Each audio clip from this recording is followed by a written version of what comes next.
إن الحمد لله نحمده ونستعينه ونستغفره ونعوذ بالله من شرور أنفسنا ومن سيئات أعمالنا من يهده الله فلا مضل له ومن يضلل فلا هادي له وأشهد أن لا إله إلا الله وحده لا شريك له وأشهد أن محمدا عبده ورسوله أما بعد.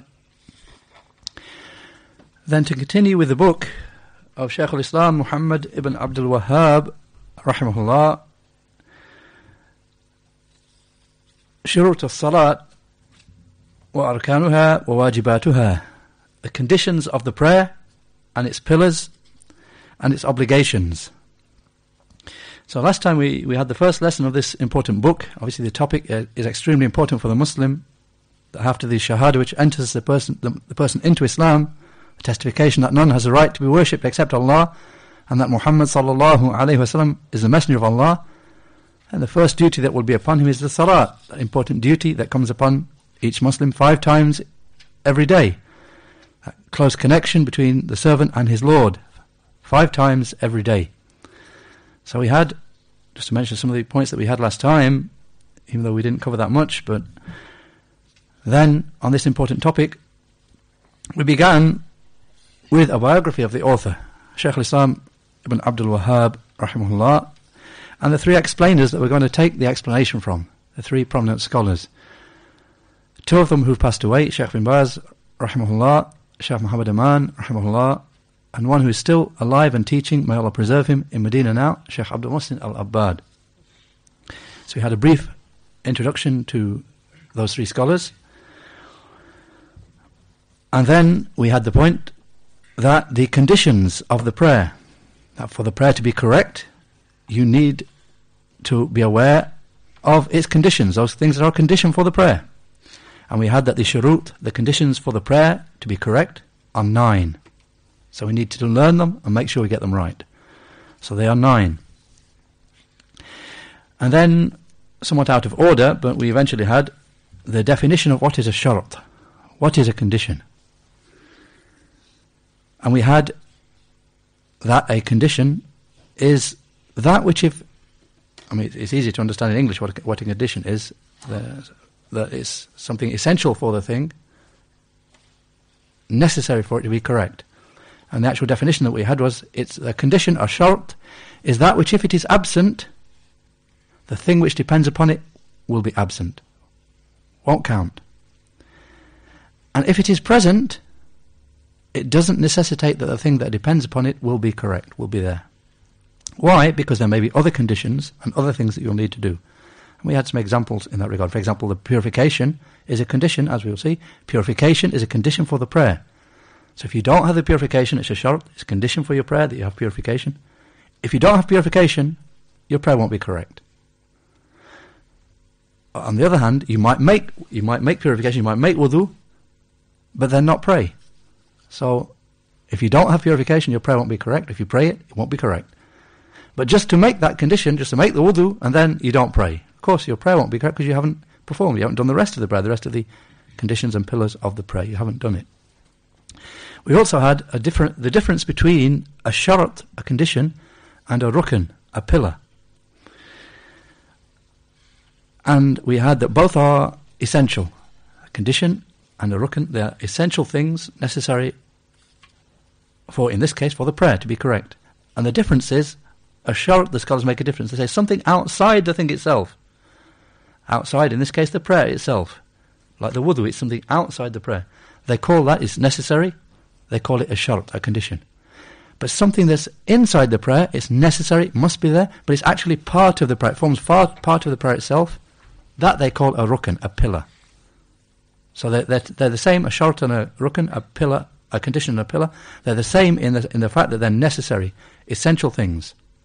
And the difference between them, though, is that the shart is something outside the thing itself, in this case outside the prayer, like the wudu, it's outside the prayer, whereas a rukn is something inside the prayer. It forms an intrinsic part of the action itself, in this case an actual part of the prayer, like this, the sajda, or like the ruku, or so on.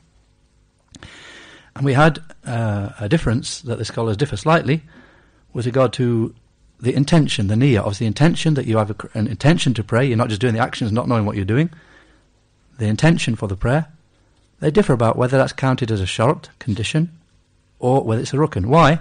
Because they differ about the intention for the prayer. Is it something outside the prayer or inside the prayer? So some of them say that the intention, the niyyah, is something that's outside the prayer. You have your intention first, intend to pray, and then you start the prayer. So intention is outside.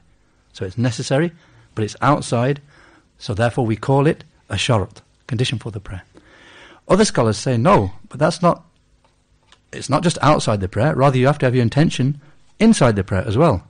Your intention goes through the whole prayer, from the start of the prayer to the end of the prayer. You have to have the intention with you that you're performing the prayer. So it's a necessary part, even within the prayer, so they call it a rukn. At the end of the day, in either case, it's something essential. So it's just a case of what do we call it? Do we say it's a shart, or do we say it's a rukn? Then we went into the first of the 9 conditions, and I'm not asking any questions because we didn't have very much to ask about, but normally, inshallah, there's likely to be questions here and there. So the first one that we had, and the first of the only one that we had, was the first condition of the prayer is al-Islam. That person is a Muslim. He is upon Islam. So when a person prays, for his prayer to be accepted, he must be a Muslim. And the opposite of this condition, Islam, is kufr, disbelief. That person is a disbeliever. His prayer will not be accepted. If a disbeliever just does the actions of the prayer, it won't be accepted from him. And we had 2 ayahs to prove this. An ayah from Surah At-Tawbah, the 9th surah, ayah 17, and Surah Al-Furqan, the 25th surah, ayah 23. Both proving, and we had these ayahs a number of times, both proving that the actions of a disbeliever will be null and void. Then to move on into the second of the 9 conditions.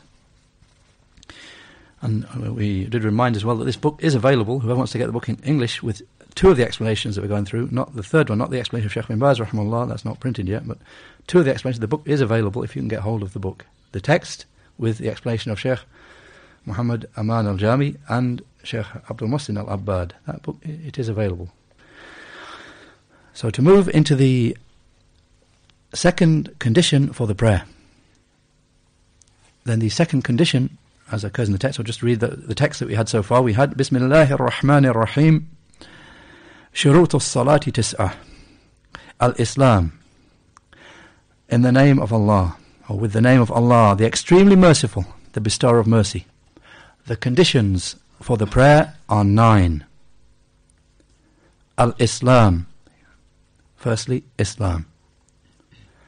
Wal-Aqlu wa-Tamyiz wa-Raf'ul Hadath. So I mentioned firstly, the first condition is Islam, that the person is upon Islam, he is a Muslim. The second condition is Al-Aql, sanity. That person is sane when he prays. And the third is At-Tamyiz, he is of the age of discernment. The age of discernment, being able to discern what is right and what is wrong, being able to tell what he's doing. And fourthly, removal of hadath, removal of that which is breach of purification.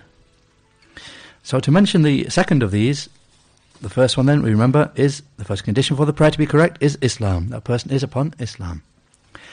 So the second condition, Ash-Shart al-Thani, Al-Aqlu. وضده الجنون والمجنون مرفوع عنه القلم حتى يفيق.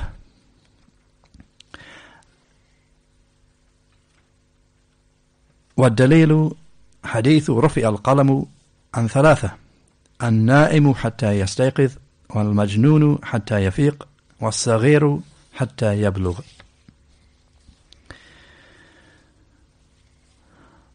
The second condition is al-aql, sanity. And its opposite is insanity. And the insane person, the pen is raised from him until he recovers his sanity. And the proof is the hadith. The pen has been raised up from 3. from the person who is sleeping until he wakens, and from the insane person until he recovers his sanity, and from the child until he reaches puberty.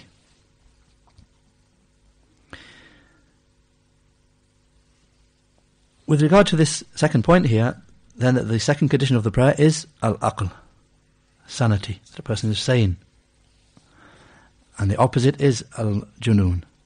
May Allah preserve us from that, insanity. So with regard to the explainers, then Shaykh Abdul Muhsin al-Abbad, Hafidhullah, he said, he's saying the second one is al-aql, sanity. And its opposite is insanity.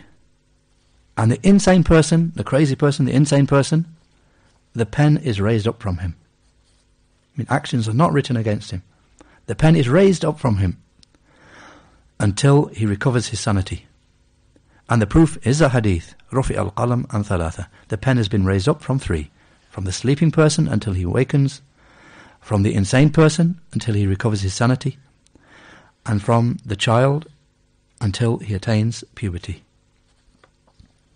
Shaykh Abdul Muhsin said, so the person who is praying salah, in his prayer he must be aware, must have awareness of what he's doing, must be aware and sane,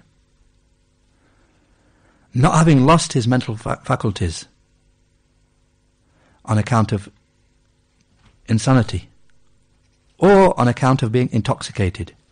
A drunk person, he's drunk, he's out of his mind, doesn't know what he's doing. So a person who's praying, he should not be one who has lost his mental faculties through either being insane or intoxicated, drunk. Because the person who is intoxicated, the pen is raised up from him and he is not bound by Islamic duties. And the intoxicated person, the person who's drunk, he has caused himself to lose his mental faculties. He's the one who's done it. The insane person, that's been raised up from him. But the drunk person, he's made himself drunk. He's made himself lose his mental faculties. And therefore he's caused to be like the crazy people, like the insane people. So he would not be aware of his prayer. I mean, he'd be doing the actions, but he wouldn't be aware of what he was actually doing.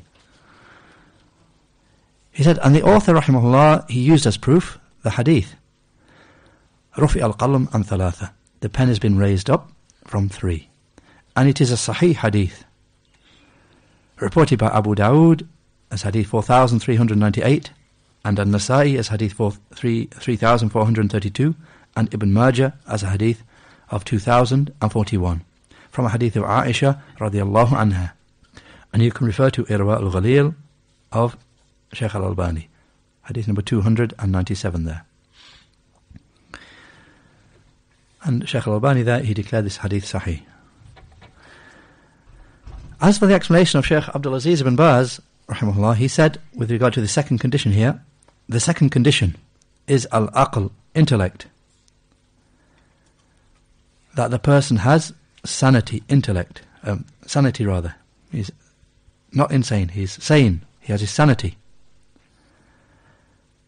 Such that he's able to distinguish that which will harm him from that which will benefit him, and between that which is good and that which is bad, that which is evil.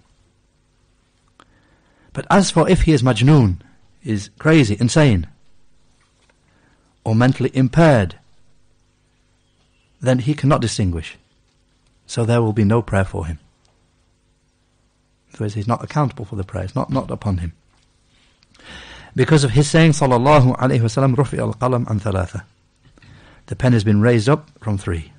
An-na'imu hatta yastayqidh, wal-majnunu hatta yafiq, wal-saghiru hatta yablugh. The pen has been raised up from 3, from the sleeping person until he wakens, from the insane person until he comes around, until he regains his sanity, and from the young, from the child, until he attains puberty.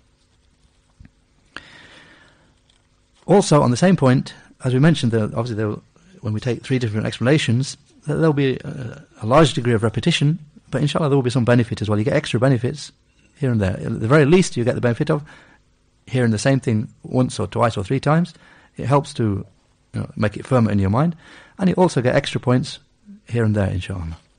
So Shaykh Muhammad Aman, rahimahullah, he said on the same point, the majnoon, the insane person, actions will not be correct from him, neither the prayer nor other than it.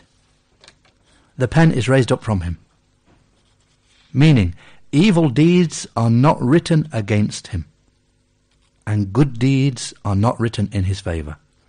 I mean, the insane person, he's not accountable for his actions. He behaves in a crazy manner, whatever he does. As the Sheikh said, evil deeds are not written against him, and good deeds are not written in his favour.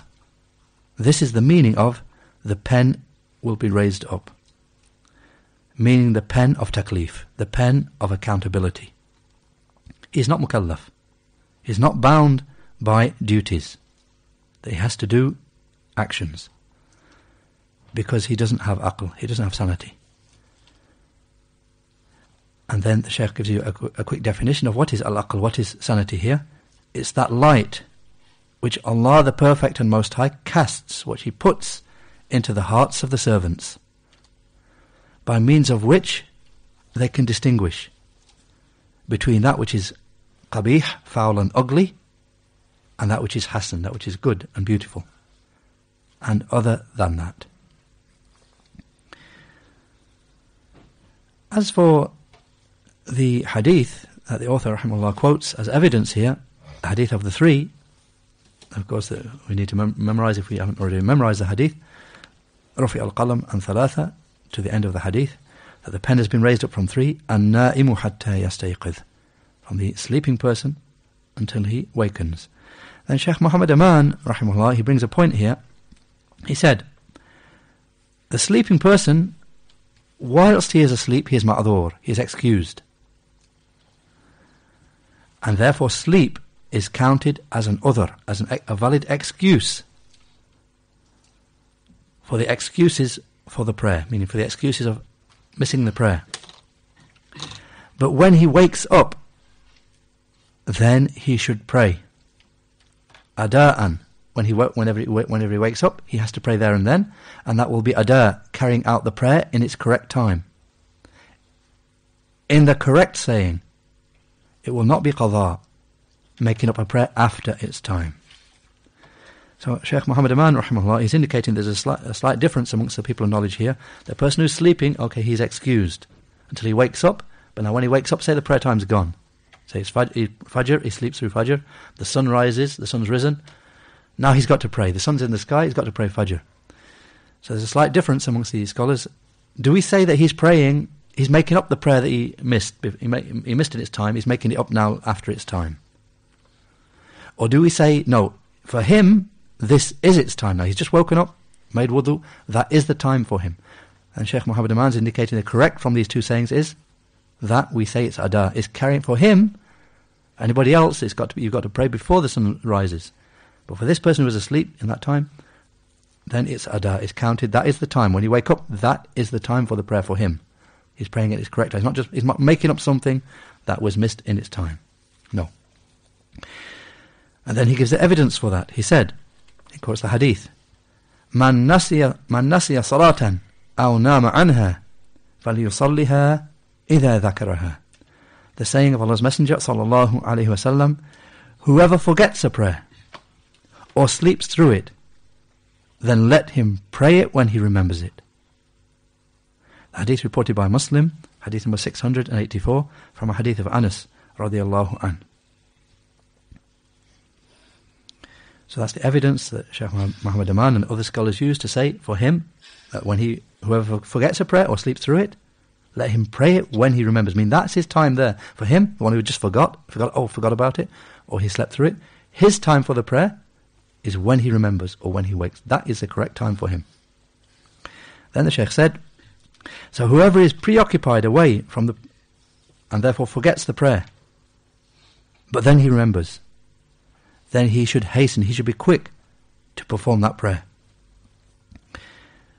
and the time when he remembers the prayer, it is the time for his prayer. A person shouldn't think, I've missed the time now, I'll pray it some other time, I'll pray it later some other time, or I've missed it anyway, the time's gone. A person shouldn't think that. I forgot, oh no, that's bad, I've forgotten it, or I've slept through it. I'll pray it sometime later in the day when I've got a bit of time. The Shaykh is saying, no, when he remembers that, or when he awakens, that is his time now. He's got to pray it there, and then that will be the time for it. As he said, the time when he remembers the prayer is the time of his prayer.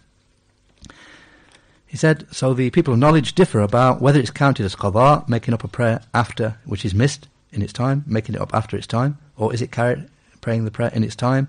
He said, and what's apparent, and Allah knows best, is it's counted as ada, doing the time in its correct time. Because he, alayhi salatu wasalam, in the Prophet sallallahu alayhi wasallam, he said, فَلْيُصَلِّهَا إِذَا ذَكَرَهَا. Let him pray it when he remembers it. So the people of hadith, or some of the people of hadith, they've understood from this that therefore he is praying it ada'an, in its time. Likewise, the person who wakes up, then when he wakes, he hastens, as soon as he wakes up, and as soon as he remembers, he hastens to perform that prayer. For example, to perform the dhuhr prayer, he shouldn't say, the time of Asr has entered, or the adhan's been given. Or even if he comes to the mosque and he sees that the Imam is praying Asr, what's upon him is to pray the dhuhr prayer, following the Imam who is praying Asr. And then he should pray the Asr prayer, either on his own, or if he can find another congregation who he can catch a part of the prayer with and pray along with them. So what's obligatory is that he begins with the first prayer, because the prayers must be done in order. So Shaykh Muhammad Aman, rahimahullah, he makes an important point here. That person has forgotten a prayer. For example, he forgot the dhuhr prayer, he was busy in the shops or something, he forgot the prayer, or he slept through it, he was really tired, he slept through it. It's Asr time now, the Asr adhan's given, he goes to the mosque and they're praying Asr in the mosque. What does he do? He hasn't prayed dhuhr yet. He can't say, I'll pray Asr along with them, then I'll pray dhuhr afterwards. No, the prayers have to be in order. He's got to pray dhuhr first. So what he does is he prays along with the congregation, but he has the intention of Asr. Rather, he has the intention of dhuhr. They're praying Asr, but he has the intention of dhuhr. Then he either prays Asr, he has to pray Asr afterwards, either on his own, or if he can catch some people, then he prays along with them. That's with regard to the second condition then, al-aql. The second condition for the prayer, al-aql. And its opposite, sanity. And its opposite is insanity. And the insane person, the pen is raised up from him until he recovers his sanity. And the proof is the hadith. The pen is raised up from 3. The sleeping person until he wakes. The insane person until he recovers his sanity. And the child until he attains puberty. Hadith reported, as we heard, by Imam Ahmad, Abu Dawud, and Nasa'i, and Ibn Majah. And the hadith being sahih, authentic. And as for the third condition, from the 9 conditions for the prayer, then the saying of the author, rahimahullah, الثالث التمييز وضده الصغر وحده 7 سنين ثم يؤمر بالصلاة لقوله صلى الله عليه وسلم مروا أبناءكم بالصلاة ل7 واضربوهم عليها ل10 وفرقوا بينهم في المضاجع. He's saying the third one is tamyiz, discernment. Having reached the age of discernment. And its opposite is being a young child. And its limit or its extent, meaning when does a child reach normally this age? He said its limit, its extent is 7 years old. Then he is ordered to perform the prayer. Because of his saying, sallallahu alayhi wa sallam, Muru abna'akum bis salati li 7 وَاضْرِبُوهُمْ عَلَيْهَا لِعَشْرٍ وَفَرِّقُوا بَيْنَهُمْ فِي الْمَضَاجِعِ. Command your children with the prayer when they are 7, and when they are 7 years old, and smack them for it when they are 10 years old, and separate between them in their beds, their sleeping places.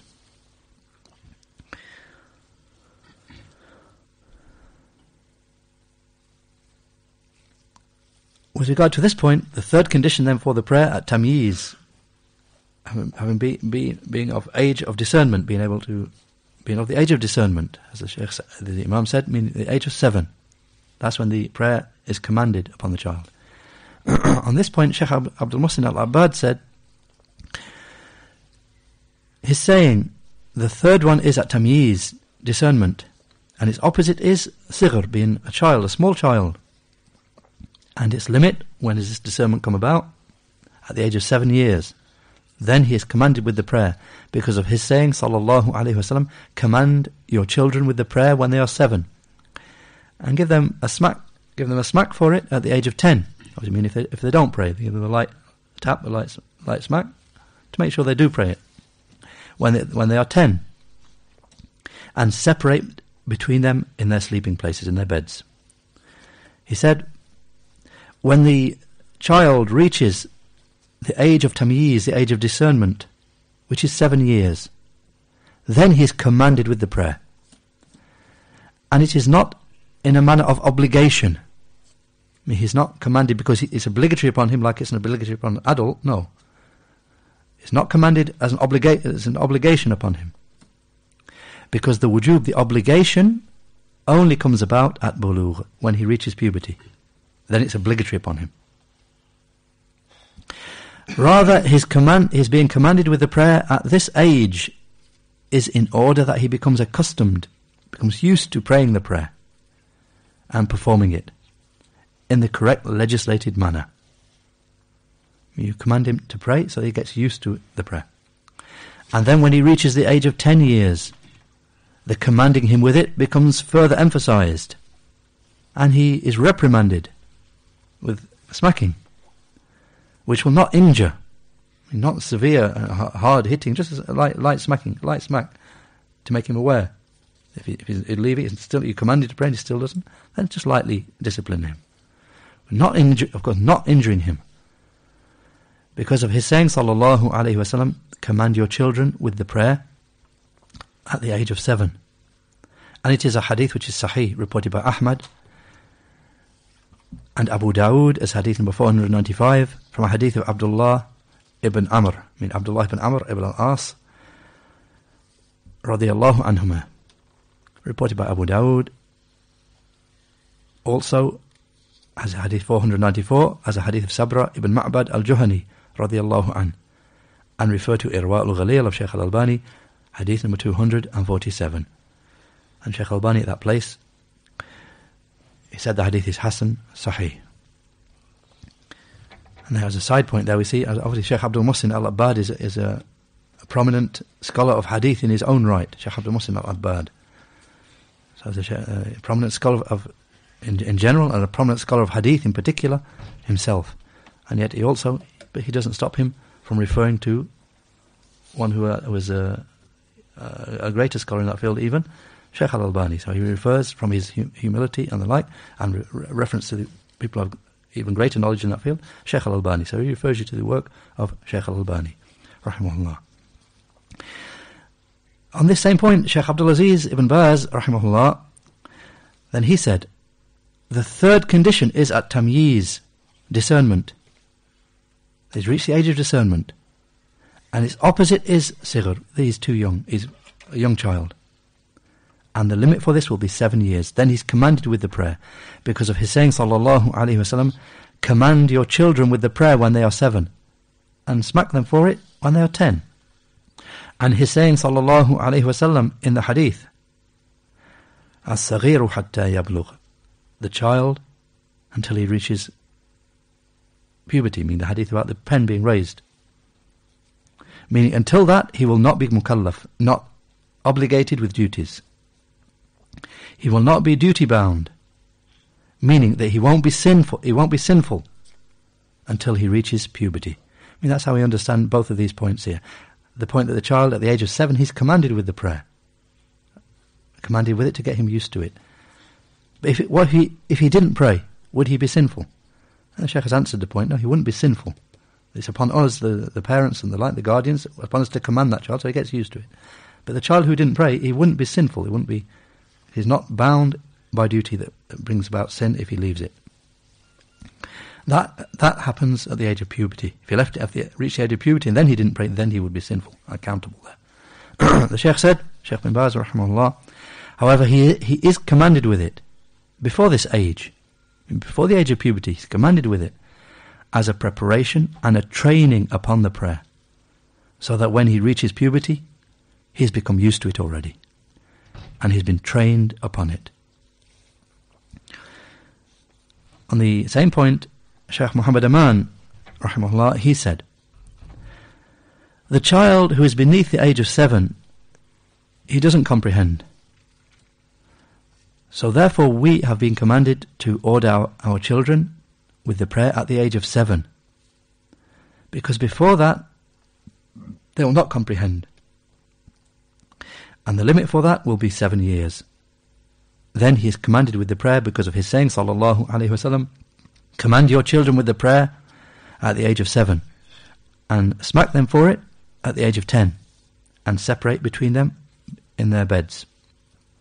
The Shaykh said these are Islamic adab, Islamic manners that we should adopt, that we command children with the prayer at the age of 7.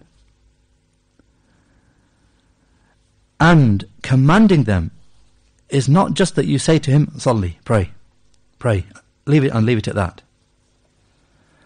Rather, it's necessary, or it's made necessary by the command of the Messenger sallallahu alaihi wasallam, that we command our children with the prayer, that we should teach them the prayer. You don't just say to a kid, you find a kid running around and you say, pray. He doesn't know how to. Shaykh said, no, it necessitates that we teach them the prayer, teach them how to pray.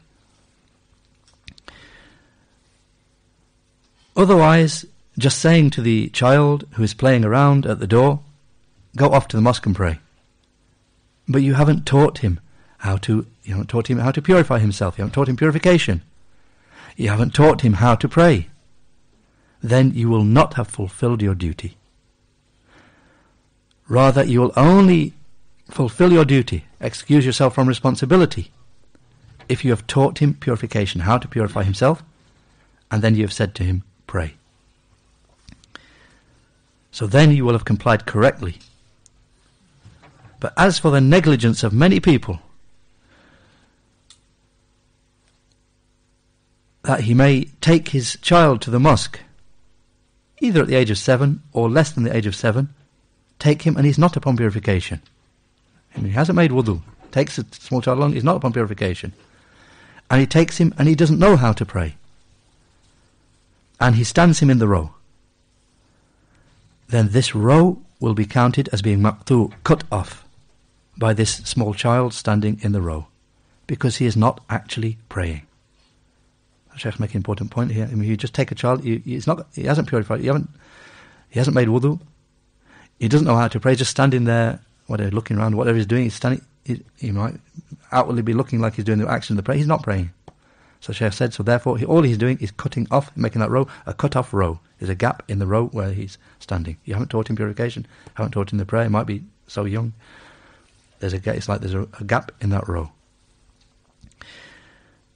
He said, so this row is counted as being cut off by this small child standing there in the row, because he is not actually praying. He said, there applies to this person his saying, alayhi salatu wassalam, man wasala as-saffa wasalahu Allah, wa man qata'a as-saffa qata'ahu Allah. He said, the person who does this, this parent or the like, he puts the child like that in the row, no purification, doesn't know how to pray, just standing there. There applies to him the like of the saying of the Prophet sallallahu alaihi wasallam, whoever joins up a row, Allah will join him up, and whoever cuts off a row, Allah will cut him off.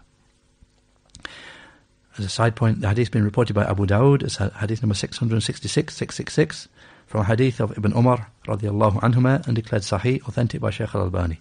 Whoever joins up a row, Allah will join him up, and whoever cuts off a row, Allah will cut him off. So the Shaykh said, so you take along a child who does not know how to pray, and you stand him in the first row, for example, behind the Imam along with you, and the people remain silent just to keep you happy. But he is not praying, and perhaps he's not even upon purification, even upon his body, meaning he might not be upon wudu, his body might not even be clean, might have impurity upon himself, because you have taken him from the front of the house before you have taught him. I mean, who's at fault here? The child, or is it the parent? The parent's at fault. He said, because you've taken him away from the front of the house before you have taught him how to purify himself and how to pray. This action is khata, is something wrong. So what is obligatory is that you teach him in the house how to purify himself and how to pray. And then you teach him how to stand. And that he should not stand in the first row. Rather, he stands where the children stand. If the people are in lines and they're in 2 rows, in the first row, then that should be for the elders and men. He said if there's 2 rows, if there are 2 rows, then he can be in the second row, I mean the last of the rows, after the rows of the men. This is how Allah's Messenger sallallahu alaihi wasallam taught us. So it is obligatory that we adhere to these manners. So if the child then reaches 10 years old and he has a lack of compliance and shows rebelliousness, I mean he's reached 10 now, at 7 you've been commanding from 7 all to the age of 10, he's still rebellious and won't obey. The Shaykh said, then he can be smacked as a reprimand and to instill some fear into him so that he does pray. And at that age, I mean the age of 10, they are separated in their sleeping places. Each child sleeps separately. So this is the etiquette of Islam.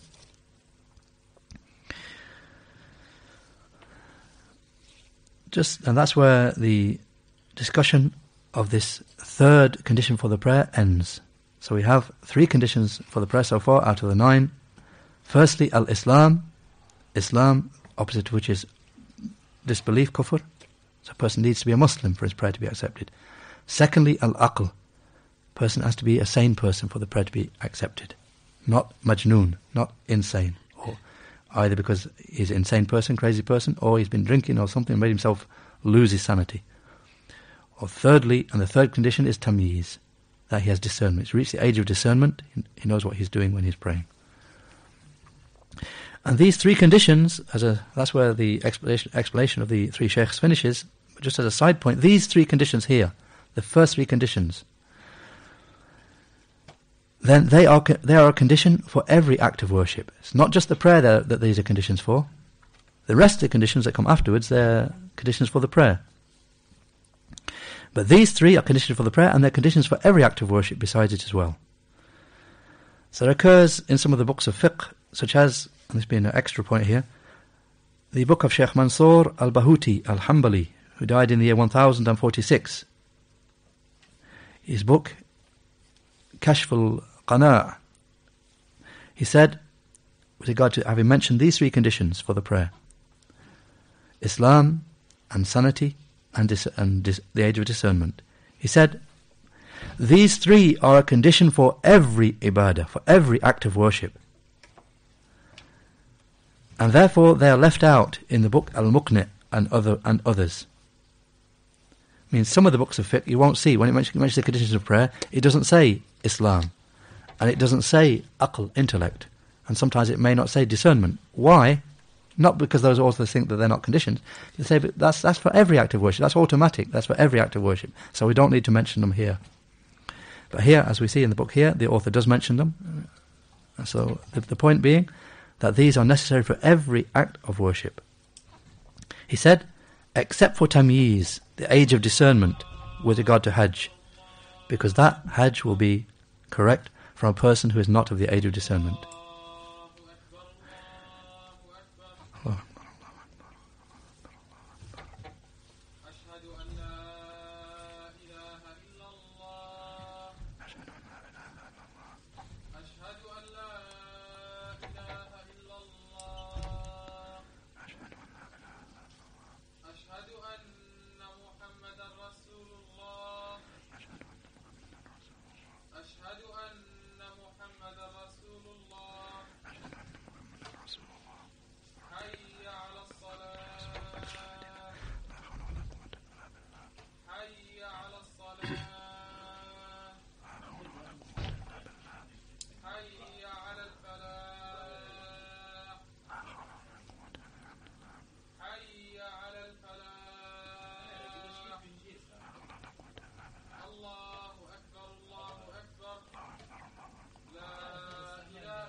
then we'll close and finish on just one further final side point on the same point. Shaykh Muhammad ibn Salih al-Uthaymeen, rahimahullah, he said in his famous book of fiqh, Ash-Sharh al-Mumti', making the same point, that Islam and aql, sanity, and tamyiz, having reached the age of discernment,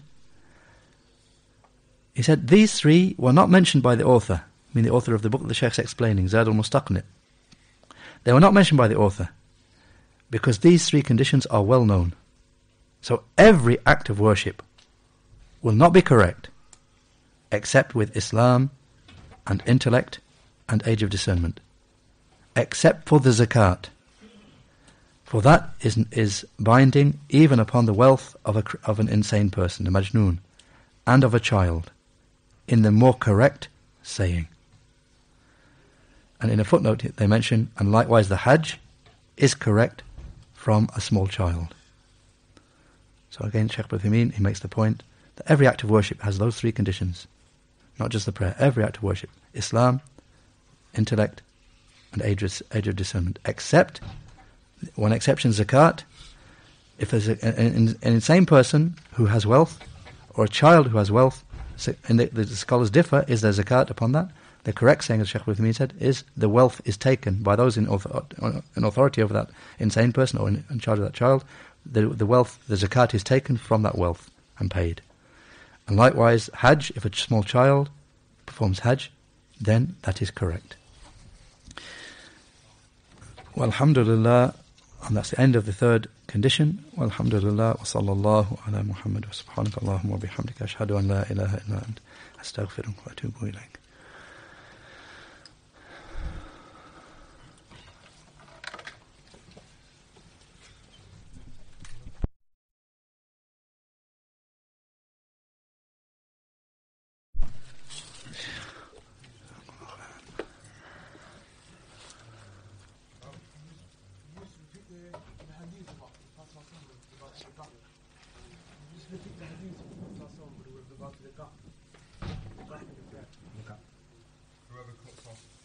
Yeah. Man wasala saffan wasalahu Allah wa man qata'a saffan qata'ahu Allah. Hadith reported by Abu Dawood. It's hadith number 666 as a hadith of Ibn Umar radiyallahu anhuma, that Allah's Messenger sallallahu alayhi wasallam said, whoever joins up a row, Allah will join him up, and whoever cuts off a row, Allah will cut him off.